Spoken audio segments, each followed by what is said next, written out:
From bountiful Kenya on the African continent to the melting pot of sunny Dubai in the United Arab Emirates, creating global demand while supporting local smallholder African farmers.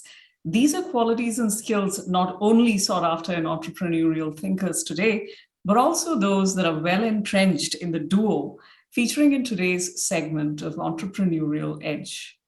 Good day, I am Renuka Mithal. Now, Entrepreneurial Edge is a series where we speak to some of the top entrepreneurs on the African continent and in Dubai and the UAE. Today's format is somewhat different in that my guests are joining me from the two key geographical areas that they work and reside in. The founders of Zola Collective, that's Misha Patel, who joins us from Kenya, and Anusha Mahtani, who joins us from Dubai. If I could condense this duo's work in three simple words, it would be to empower, educate, and employ. Their work is in sustainability, and their social enterprise brings African products to the world, starting with the UAE through an online marketplace and distribution channel. Welcome to both of you on the show today. What a pleasure to be speaking to you. I just want to start by saying that, the soft power that is African music, it could be African food, fashion. It seems to be very much in demand and in vogue today. And if you throw in impact, if you throw in conscious consumerism, conscious consumption, there's even greater impact. There's a bigger dimension and scale to that. And I want to stress on the word start with you guys today. In a way, you're promoting the African growth story, the African rising story. But how difficult was it for you to start a startup? What was your characteristic, where do I start moment for Africa? Both Misha and I have roots in Africa. I have spent majority of my life here in the UAE, but I've actually spent quite a while in Uganda as well, over 5 years now. And Misha, my co-founder, she is based between Kenya and Zimbabwe, where she spent most of her life.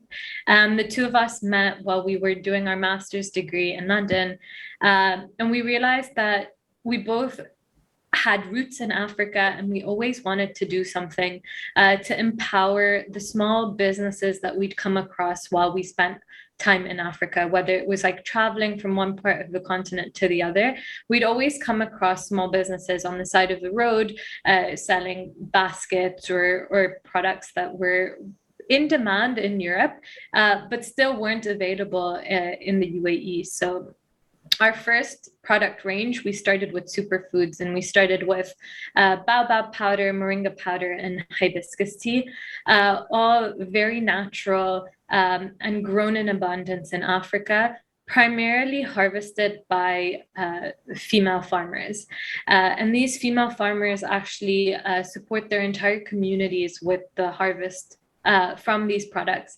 And we identified a problem wherein that they were only selling these products in their local markets, either in Kenya or in Zimbabwe, which resulted in a lot of fluctuations in the income that they were generating for their families. So that's kind of where we met our first suppliers or partners. And we realized that if we helped them build a supply chain from Africa to the UAE, we could support them with a stable source of income by supplying this new health conscious consumer base in the UAE with really nutritious superfoods that were grown naturally without any chemicals in Africa that support the communities behind each harvest. I'm definitely going to go back to some of those points that you've mentioned, some very crucial points there. But let me come to you, Misha, in Kenya. I mean, it's always so difficult starting a business, but I guess it's even more difficult finding the right co-founder or the right partner that can share your vision and will have that same commitment as you do. You said, Anusha said that you guys met in college, but how easy or how difficult was that process for you? You met each other, you came up, you had this epiphany, but what was it after that? I mean, could you have done this on your own, if I were to ask? So we met at Imperial College in London, and then we actually parted our own ways. We both went down the corporate scheme, working in big companies. And then we decided that, we both knew we always had a bit of an entrepreneurial flair. And it was a passion in both of us that I think we just needed to fulfill, and the timing was perfect. And it was with our passion and our resilience that we were able to start this business, because that's what it took. It's a relatively brand new supply chain, new products to the UAE, so everything was kind of a first time. So figuring out the process and following the steps, there were a lot of setbacks. There were quite a few rejections, but I think it was our passion that kept us going. And I definitely wouldn't have been able to do this by myself. I think our passion, our experiences, our geographical diversity has led to the success and launch of our business. Mm-hmm. And just you mentioned your corporate careers. Can you just give us a little bit of take us through what that entailed? You were with Shell, was it, Misha? And Anusha was with an education group in Dubai. Is that correct? Can you just give us a little bit of a background about that side of your professional journey? So upon graduating, I joined the graduate program in Shell in the UK, and it was a rotational program. And I started my career, actually I have a legal background, but I started my career in global operations for aviation at Shell. So it was completely different to what we're doing now, but I think it gave me the right skill set and also the confidence to start my business. So, Anusha, was it a great departure for you as well from what you were doing earlier? Business. So I was actually working at a tech startup. And I think I learned a lot from that experience on how founders start a business. And I think that's a part of what inspired me to kind of start my own business. Education is also a business in the social impact field. So it just reinforced where my passions and interests lie.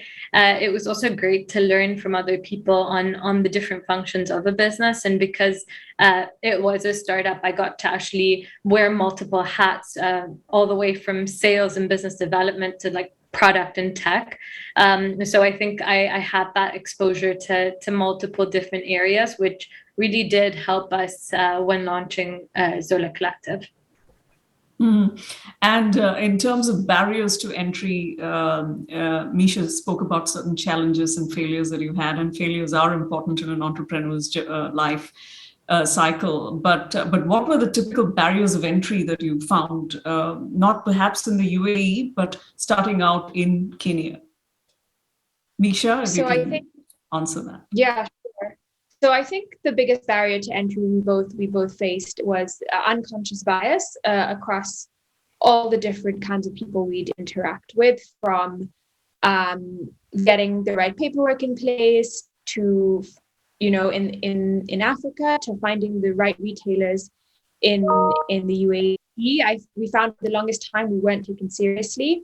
That was something that we really learned. We had to learn how to deal with on the spot. And then other than that, I think, it was a new product. We were a first mover in the UAE. So creating awareness and building education about these African products and the source of them also took us some time to penetrate the market. Fantastic. Now, if I were to go back to the African continent, and every time, and as I alluded to earlier, everything about Africa seems to be in vogue now. And this very word Africa, sort of, to a lot of my friends all around the world, it sort of conjures up this vision of natural, local, ethical sourced products. And you also mentioned the products that you retail. It's moringa powder, it's herbal teas, it's shea butter, it's hibiscus, it's a whole range of wonderful, super products. And you also talk about fair compensation for the farmers, developing self-sufficient communities. But I'm sure, in all of this, in creating the supply chain and creating this business model that you speak of, a lot of it was interaction with people on the ground, these very female farmers that you're promoting, what are the anecdotes that you can pull out of some of those interactions? I mean, for example, in South Sudan, the war and conflict areas of South Sudan, how are you empowering these women on the ground? What was the flesh and blood stories that you came back with in also starting this business? Either of you can take this question. So my favorite story is actually with a product that we stumbled upon almost accidentally. We realized that a lot of people were using our shea butter in the winters here in the UAE on their lips, and their lips would get cracked, which is why they were using the shea butter, and the shea butter was great at like nourishing and moisturizing their lips. But it's quite a big kind of hefty container, so it wasn't really easy to carry around. And this kind of helped Misha and I think, okay, why don't we launch a lip balm product? So we had this great idea. We took it back to the community of female refugees from South Sudan who manufacture our shea butter. So they harvest and they formulate the product in Kenya, where they've moved to from Sudan, but they actually source the Nilotica shea from South Sudan. And these women have been making a livelihood off of their shea sales for decades now. We went back to them and we asked them to help us solve this problem. So we gathered a little bit of data from our customers on what they used the shea for the most and what they would like to see in our next product. And we took this data back to these women and we said, look, we need your help. You're the experts in formulating. Help us formulate a shea butter lip mask. And it took them a few months, but eventually they came up with this amazing product that you can put onto your lips in the night or during the day, and it really hydrates and nourishes it. And that's kind of one of my favorite stories about kind of the circle of benefit, or like that's what we call it internally, but the circle of benefit, you know, they get to innovate. We listen to our customers and we take their feedback back to these communities that we source from.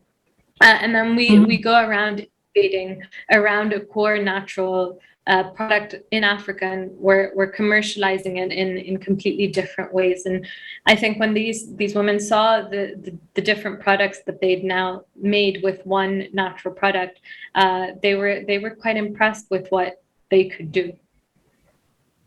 That's wonderful. You know, it's very uplifting and empowering for them as well to know the commercial scalability of what they're producing, and the fact that it's going from rural Africa to different parts of the world. I think that's a wonderful concept. Now, I just want to talk about, obviously, the wellness retail sector that you're in is interesting, but also the regions that you're from.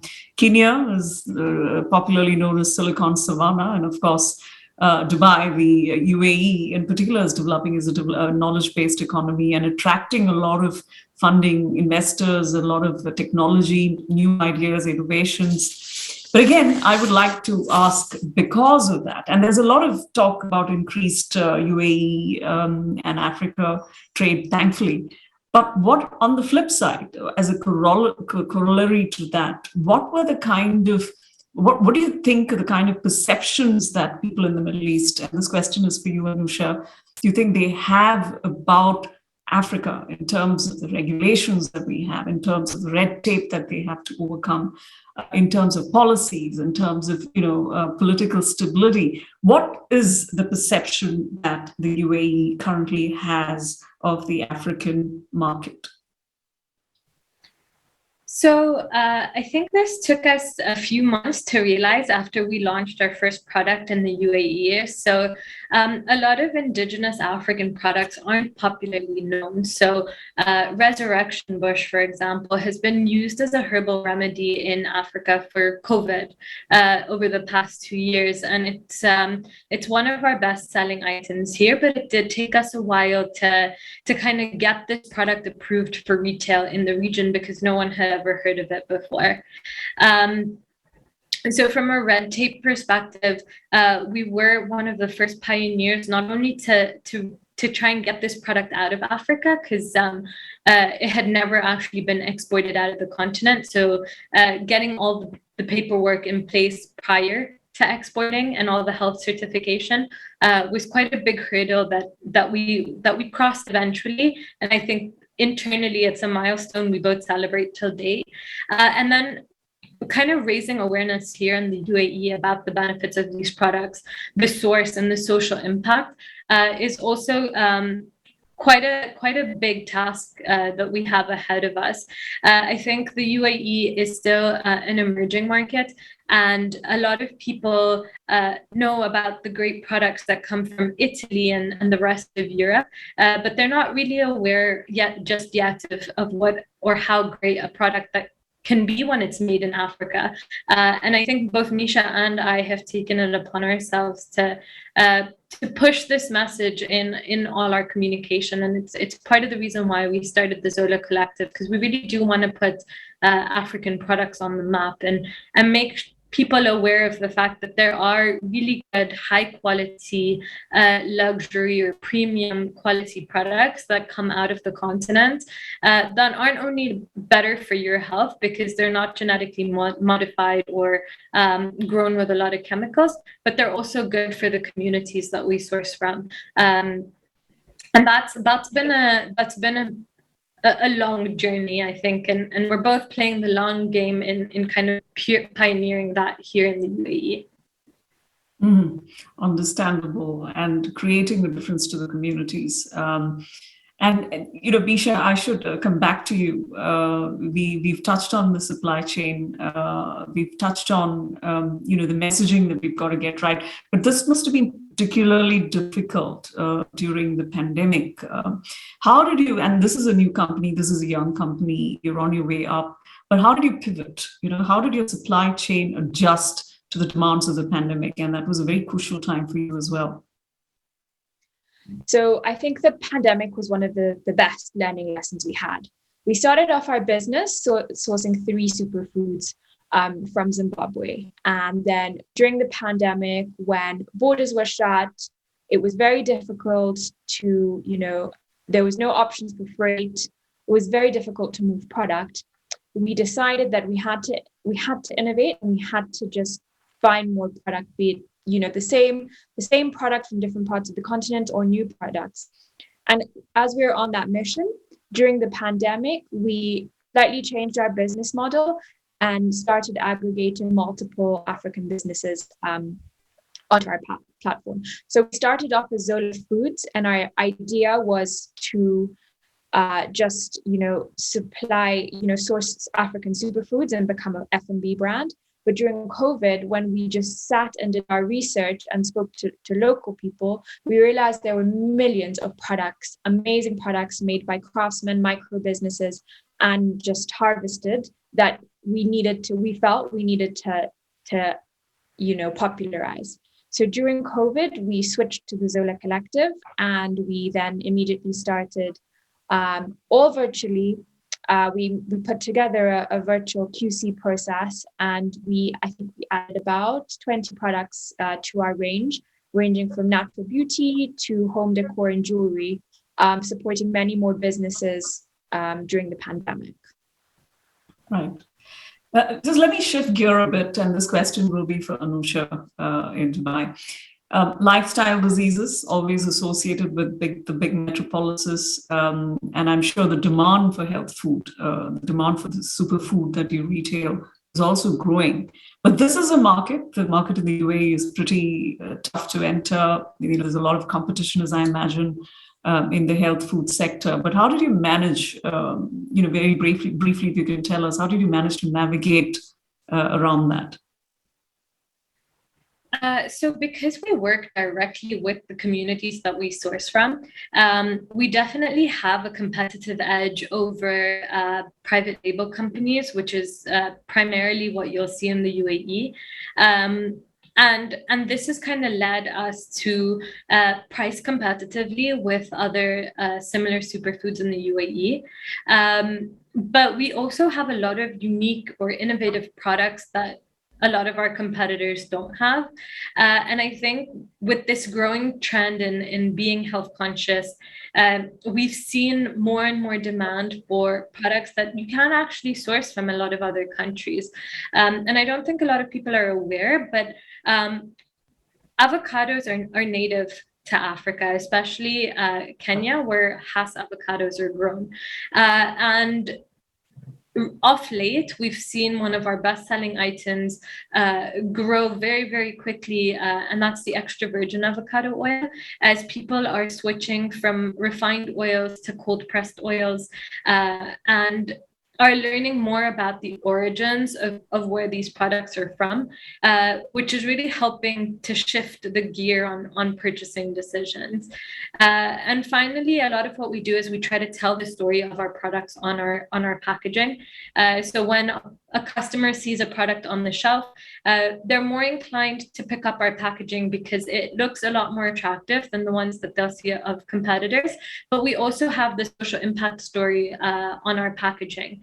And so when faced with the decision of buying a commercial brand versus buying a homegrown brand with a social impact, we're finding a lot of conscious consumers making that switch or giving our products a try.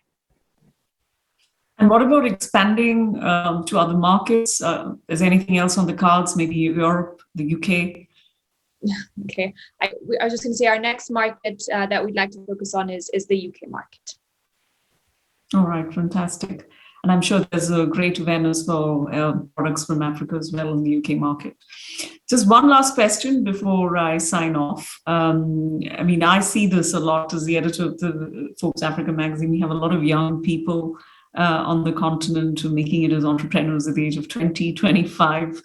But what do you think is on the mind of the young entrepreneur today? You're both extremely young, and I see them as problem solvers who actually have meaning, give a lot more meaning to what they do, and they're also very focused on on people, the planet, and not just profits. But what, in your opinion, if you can very briefly, the two of you, starting with Misha, if you can say, what is this new entrepreneurial energy that you think you're seeing on the African continent? How do you classify?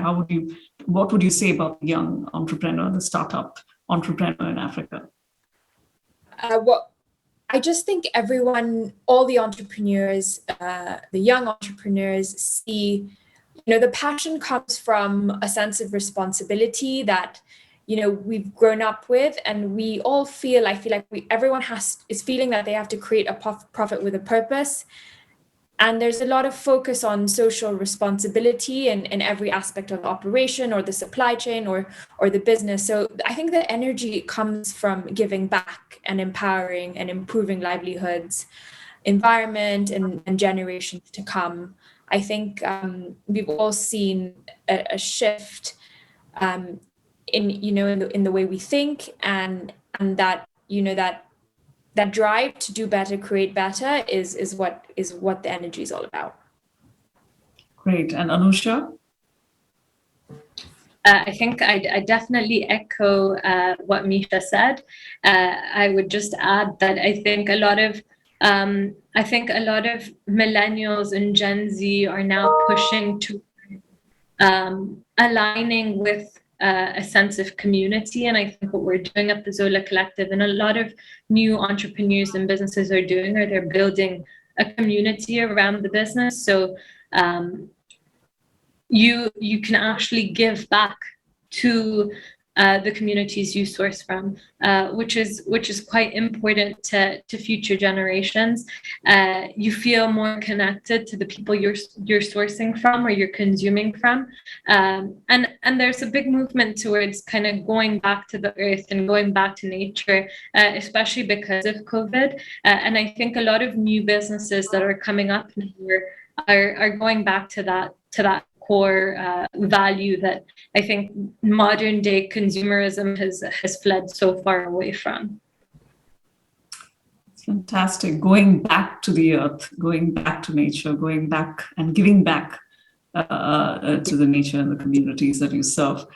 That was Misha Patel and Anusha Mahtani of the Zola Collective. And this brings us, unfortunately, we could speak on and on, but this brings us to the end of this episode of Entrepreneurial Edge. Thank you for watching, and until next time, goodbye.